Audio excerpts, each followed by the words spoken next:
Mesdames, Messieurs, bonjour. À la une de l'actualité de ce dimanche 31 janvier 2016, le scandale de corruption continue de secouer le Polaro et ce depuis les révélations de la semaine dernière. Le premier secrétaire du PSD, Alexandre Oliveira, a été contraint de démissionner de son poste. Le parti de la majorité est donc dans la difficulté. Une pétition en ligne rassemblant déjà quelques 50 000 signatures demande l'aide en urgence de Tamara Hawkins, ancienne présidente républicaine de la RG, qui elle aussi avait dû faire face à ce type de scandale. Détail dans cette édition. La tempête Gladys menace les îles océaniennes et touchera les côtes de l'île de Nouvel-An dès ce soir, vers minuit, prévient l'IMGC. Et 3 nouveaux pays vont être jugés par tempérance. Il s'agit de l'Helvénie, de Gallia et du Royaume norrois.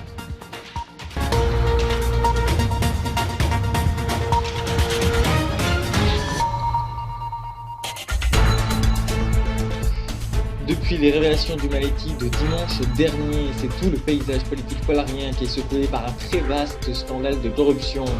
Le grand quotidien révélait ainsi un système de fraude généralisé où la corruption était pratiquée à quasiment tous les étages et sur tous les sujets. Au centre de l'affaire, le désormais ex-premier secrétaire du Parti social-démocrate, Alexandre Oliveira, qui était soupçonné, et qui l'est toujours d'ailleurs, d'avoir tout organisé et d'avoir orchestré ces manipulations d'argent public et d'influences douteuses. Il a été poussé à la démission par le gouvernement et les autres dirigeants du parti, même si tout le monde sait qu'il est loin d'être le seul impliqué. En effet, d'autres noms sont sortis dans la presse cette semaine, notamment ceux de 2 députés libéraux et 3 hauts placés d'écologie Polaro. C'est pour qui ce n'était pas la première fois qu'un scandale de corruption éclate. Cependant, même si des dizaines de noms commencent à être révélés, la fraude reste encore assez floue, notamment sur l'origine des fonds, même si tous les regards sont tournés vers le Lancaster. En effet, à l'instar de la fraude chez les républicains loltitiens, les fonds pourraient eux aussi provenir d'organisations mafieuses lancasteriennes dans le seul but de garder une grande influence sur ce qui se passe de l'autre côté de la frontière. Ainsi, de grands projets portés par des entreprises lancasteriennes auraient pu voir le jour alors qu'ils n'étaient pas en règle ou parce que leur financement n'était pas légal. On ne sait pas encore quelles sont les entreprises ciblées particulièrement, mais l'enquête ouverte par la justice avance rapidement, nous assure le ministère de la Justice polarienne, qui a promis de faire toute la lumière sur cette affaire qui met à mal l'exemplarité pourtant attendue et nécessaire de la classe politique. Après la démission d'Alexandre Oliveira, c'est tout le parti social-démocrate qui est son dirigeant, d'autant plus que le parti est confronté depuis ce matin aux urnes dans le cadre du second tour des élections municipales et départementales de Galax. C'est dans cette partie trouble que des militants de terrain du PSD ont lancé une pétition sur Internet pour plaider pour un renouvellement complet de la direction du parti au niveau national comme local.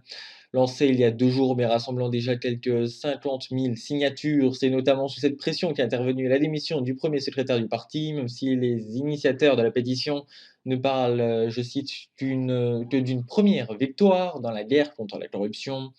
Rappelons qu'Alexandre Oliveira n'a pas pu agir seul et que d'autres personnes savaient forcément de ses activités. En plus d'exiger la démission du bureau national du PSD, la pétition lance également un appel à l'aide à Tamara Hawkins, ancienne présidente républicaine de la RG entre 1998 et 2006. Ayant été confrontée à une crise similaire dans son parti, elle est jugée comme étant la plus compétente pour régler le problème de corruption, comme elle l'avait fait elle-même dans son pays pour un temps, avant cependant les nouvelles révélations de l'année dernière. L'ancienne présidente n'a pas encore répondu à l'appel des militants, même si elle est pour beaucoup la dernière personne capable de sauver le PSD d'un possible naufrage. La tempête Gladys arrivera tard ce soir sur les côtes de l'île mandalsienne de Dunvegan, annoncée depuis une semaine par l'Institut météorologique du Mont GC. Cette dépression tropicale a vu son niveau être rehaussé à celui de tempête par l'Institut international. Gladys entrera donc en Mandelsi dès ce soir en traversant les 2 îles de l'Ouest, donc celle du Dunvegan et celle de Crosovie, apportant des vents forts et même parfois très violents, ainsi que beaucoup de précipitations. En effet, plus de 300 mm de précipitations sont attendus au minimum sur ces 2 îles et le risque d'inondation est important pour les autorités locales. La tempête continuera ensuite sa route lundi matin en se dirigeant vers le Pittsburgh, Quoique affaiblie par son passage en eau et en terre mandalsienne, Gladys restera encore au grade de tempête. Elle devrait passer sur l'intégralité de l'île-État dans toute la journée de lundi. De vents très violents et assez soutenus, ainsi qu'une grosse houle sont attendus. L'IMGC a confirmé le départ de la tempête avant mardi matin pour ensuite se désintégrer un peu plus loin. Presque un an après la dernière notation qui avait eu lieu pour les États-Unis d'encore, l'IEGC a annoncé le lancement de 3 nouvelles notations tempérance. Ces 3 nouveaux pays concernés sont le Royaume norrois des îles du Sud, Gallia et l'Helvénie. Comme les autres fois, ces pays devraient disposer d'un mois pour qu'ils puissent terminer leur présentation avant un examen complet de leur pays par l'organisme économique du monde GC. À l'issue de cette nouvelle vague de notation, ces 3 nouveaux pays s'additionneront aux 9 ayant déjà reçu une notation. Pour rappel, la meilleure note est actuellement détenue à égalité entre le Polaro et le Brosselia avec un A- pour un score de 50 sur 60. Le Lancaster clôture lui le classement avec son C- et ses 27 points sur les 60 maximum.